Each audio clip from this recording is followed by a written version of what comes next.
था कि जो आज से हजारों साल पहले मिस्र पर राज करने के लिए मिस्र की गद्दी पर बैठा करता था। वक्त के साथ साथ मिस्र में ऐसे बहुत सारे लोगों ने जन्म लिया कि जो मिस्र के फिरौन बने और एक लंबे वक्त तक उन लोगों ने मिस्र पर राज किया। इनमें से ज्यादातर फिरौन तो ऐसे थे कि जिनका आज के दौर में हमारी दुनिया में कोई भी नामो निशान भी बाकी नहीं बचा है। अस्सलाम वालेकुम वरहमतुल्लाहि वबरकातुहू। उम्मीद है आप लोग सब खैरियत से होंगे।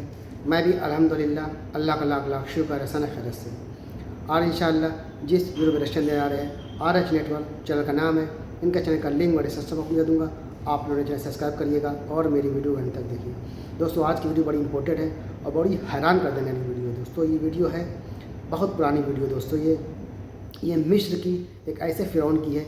वैसे तो मिस्र में जो भी बादशाह बनता था वो फ़िरौन ही कहलाता था, लेकिन कुछ फ़िरौन ऐसे भी थे जिनका नामो निशान मिट गया, आज तक कोई ख़बर नहीं है। और कुछ फ़िरौन ऐसे भी थे जो इतिहास में उनका नाम है। और एक फ़िरौन तो ऐसा था जो हज़रत मूसा अलैहिस्सलाम के बारे वक्त में था, यानी कि वो अपने आप को खुदा कहलवाता था। और अल्लाह ताला ने ऐसे उसको सज़ा दिया कि वो आज इबरत का निशान है। हज़ारों साल हो गए, उसकी बॉडी आज भी म्यूज़ियम में रखी है और हम सब इसके बारे में जानते भी हैं। लेकिन आज हम उस फ़िरौन की बात नहीं करेंगे, आज हम दूसरे फ़िरौन की बात करेंगे कि जो एक लेडीज़ थी और लोग उसने हज़ारों सालों से लोगों को धोखा दिया।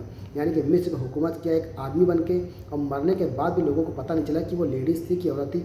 वो कुछ साल पहले ही पता चला है कि वो जो मरा था, मतलब वो फ़िरौन का जो बादशाह था वो एक लेडीज़ थी। तो आइए इसकी पूरी हकीकत, पूरी सच्चाई जानेंगे कि इस लेडीज़ फ़िरौन का क्या इतिहास है, क्या हकीकत है, क्या सच्चाई है, और इसने आदमी बन के क्यों राज किया, क्या वजह थी इस लेडीज़ की, ये सब जानेंगे इस वीडियो के ज़रिए से। तो वीडियो को आप लोग अंत तक ज़रूर देखिएगा। इंपॉर्टेंट बेहतरीन वीडियो है और अच्छी लगे तो उसको शेयर करिएगा। तो चलिए बिना देरी पहले वीडियो स्टार्ट करते हैं, फिर बात करते हैं। आज भी बहुत ज़्यादा अहमियत दी जाती है। आप में से जो लोग भी नहीं जानते हैं तो उनकी नॉलेज के लिए मैं बताता चलूं कि फ़िरौन हर उस इंसान को कहा जाता था कि जो आज से हजारों साल पहले मिस्र पर राज करने के लिए मिस्र की गद्दी पर बैठा करता था। वक्त के साथ साथ मिस्र में ऐसे बहुत सारे लोगों ने जन्म लिया कि जो मिस्र के फ़िरौन बने और एक लंबे वक्त तक उन लोगों ने मिस्र पर राज किया। इनमें से ज्यादातर फ़िरौन तो ऐसे थे कि जिनका आज के दौर में हमारी दुनिया में कोई भी नामो निशान भी बाकी नहीं बचा है।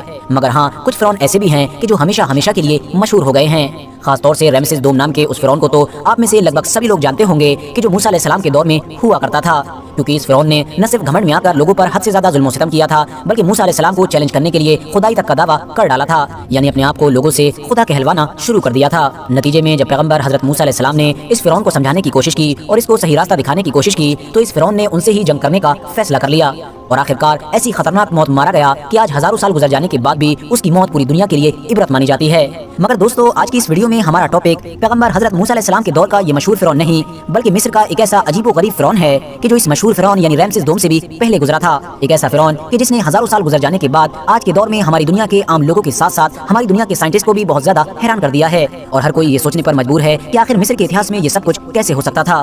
दरअसल दोस्तों, मिस्र पर राज करने वाले जिस अजीबोगरीब और हैरान कर देने वाले फ़िरौन की मैं बात कर रहा हूँ, वो फ़िरौन कोई आदमी नहीं बल्कि औरत थी। और हैरानी की बात यह है कि उस दौर में मिस्र के साथ साथ पूरी दुनिया में कोई भी नहीं जानता था कि जो मिस्र पर राज कर रहा है वो कोई आदमी नहीं बल्कि औरत है। क्योंकि इस औरत ने मिस्र के साथ साथ पूरी दुनिया के लोगों को धोखा देकर मिस्र की गद्दी पर बैठकर कई सालों तक न सिर्फ राज किया बल्कि अपने आप को खुदा भी कहलवाया था। ये अपनी जिंदगी में हर वक्त न सिर्फ आदमियों जैसे कपड़े पहना करती थी, बल्कि इसने अपने चेहरे पर बिल्कुल वैसी ही एक नकली दाढ़ी भी लगा रखी थी जिस तरह की दाढ़ी उस दौर के फ़िरौन लगाया करते थे।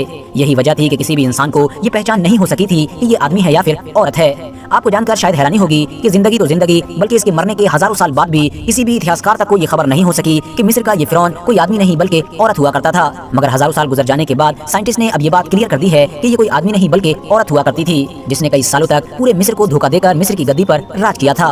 मगर दोस्तों, अब सवाल ये है कि आखिर मिस्र की गद्दी पर बैठने वाली ये मशहूर औरत थी कौन, और ऐसी क्या वजह थी कि इस औरत को पूरे मिस्र के लोगों को धोखा देना पड़ा था। साथ ही साथ सवाल तो ये भी है कि आखिर इतने साल लगातार हुकूमत करने के बावजूद भी मिस्र का कोई भी इंसान इस औरत को क्यों न पहचान सका। हालांकि किसी न किसी इंसान को तो इस औरत को जरूर पहचान लेना चाहिए था। तो चलिए इन सारे सवालों के जवाब जानने की कोशिश करते हैं। दोस्तों, आज से लगभग 3500 साल पहले यानी 1500 ईसा पूर्व में मिस्र के मशहूर फ़िरौन तूतमस के घर पे एक बच्चे की पैदाइश हुई जिसका नाम हेटशेपसूत रखा गया।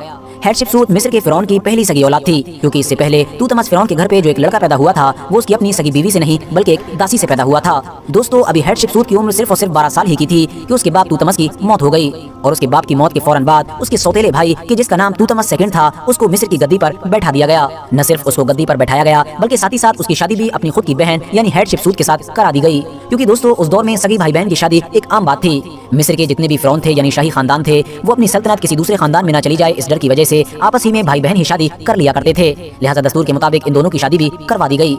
मगर कुछ वक्त के बाद ही हैटशिपसूद के हस्बैंड यानी शौहर की मौत हो गई। वही शौहर के जो रिश्ते में उसका भाई भी लगा करता था। और बदकिस्मती की बात ये थी कि जिस वक्त उसकी मौत हुई थी उस वक्त इन दोनों से पैदा होने वाली औलादें हद से ज्यादा छोटी थीं, यानी जिनको मिस्र की गद्दी पर बैठाना नामुमकिन बात थी।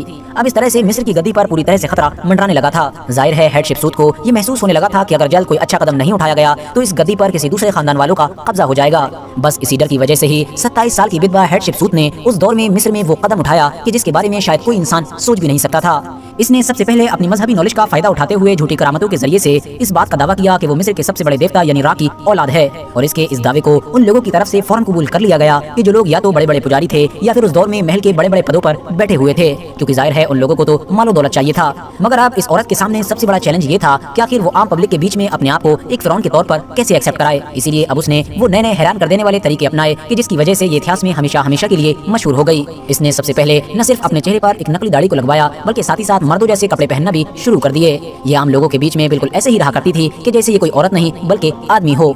इतना ही नहीं, इसने अपने नाम को भी बदल लिया था और इसने अपने नाम को हैटशिपसूद की जगह हैटशिपसू कर लिया था, यानी एक फीमेल जेंडर के नेम को मेल जेंडर में बदल दिया था। दोस्तों, हैटशिपसूद की ये सारी चीजें यकीनन उस दौर में बहुत ज्यादा हैरान कर देने वाली थी, क्योंकि ये वो दौर था कि जब मिस्र के इलाके में औरत को कोई खास अहमियत नहीं दी जाती थी, बल्कि मिस्र के पुराने देवताओं के कानून के हिसाब से एक औरत की हुकूमत को कबूल भी नहीं किया जाता था और लोगों का ये मानना था कि औरत कभी भी मर्दों पर हुकूमत नहीं कर सकती है। यही वजह थी कि हैटशिपसूद से भी पहले मिस्र के इतिहास में एक औरत ने हुकूमत करने की कोशिश की थी, मगर सिर्फ 3 साल हुकूमत करने के बाद ही उसकी हुकूमत को पूरी तरह से खत्म कर दिया गया था। लेकिन हैटशिपसूद ने ऐसा कभी भी नहीं होने दिया। उसने अपने सामने आने वाली हर मुसीबत को हमेशा हमेशा के लिए खत्म कर दिया। जहां एक तरफ उसने अपनी फौज के साथ कई जंगों में शामिल होकर अपने दुश्मनों पर अपना खौफ बिठाया, तो वहीं दूसरी तरफ उसने अपने दौर में ऐसी खूबसूरत और आलीशान इमारतें भी बनवाई जो आज भी हमारी इस दुनिया में मशहूर हैं और जिनको देखने के बाद हमारे आज के दौर के साइंटिस्ट भी बहुत ज्यादा हैरान हैं।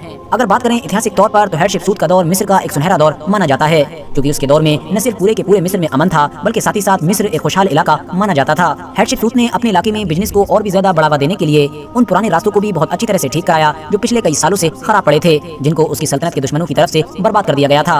और इस तरह से अब इन रास्तों के जरिए से अब इस इलाके में बिजनेस और भी ज्यादा बढ़ गया था। इसके अलावा हाथीदांत, सोना और जैसी और भी कीमती चीजों के बिजनेस को लेकर हैटशिपसूद ने अपने इलाके के लोगों को खूब बढ़ावा दिया और उनको ये सलाह दी कि वो इस तरह की चीजों का बिजनेस करें। दोस्तों, जैसा कि मैंने आपको पहले भी बताया कि हैटशिपसूद के दौर में मिस्र के पूरे इलाके में बहुत सारी आलीशान और खूबसूरत इमारतें भी बनाई गई थी, जिसमें खास तौर से दीर अल-बहरी नाम का वो मंदिर सबसे ज्यादा मशहूर है, क्योंकि इसके बारे में वैज्ञानिकों का ये मानना है कि इसको बनाते वक्त उस दौर में जिस टेक्नोलॉजी का इस्तेमाल किया गया था उसका पता आज के दौर में कि जब हमारी दुनिया इतनी ज्यादा एडवांस हो चुकी है तब भी नहीं लगाया जा सका है। फिलहाल दोस्तों, 22 साल तक लगातार अच्छी तरह से हुकूमत करने के बाद हैटशिपसूद की मौत हो गई थी और इसकी मौत के बाद इसके सौतेले बेटे को इसकी गद्दी पर बैठा दिया गया था।